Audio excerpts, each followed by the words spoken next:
Up next is a 2009 Harley-Davidson FLHTCU Electric Glide Ultra Classic. Worst part of the bike right here, some pitting on the lower forks. Far from uncommon. Notice also some LED lights. Somebody spent some money so you won't have to. 2009.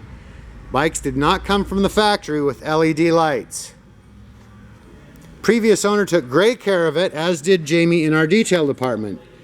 Bike has barely over 15,000 miles and it looks great. See what she sounds like.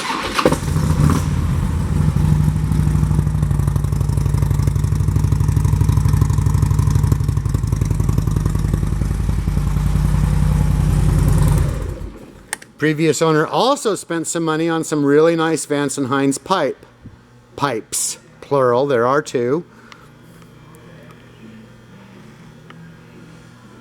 Vivid black with light gray pinstripes. Super good looking 09 Ultra Classic. You gotta admit though, it would look much better in your garage than it does here in our studio. That process starts with a test ride at North County Indian Motorcycle in San Marcos. We're open 7 days a week.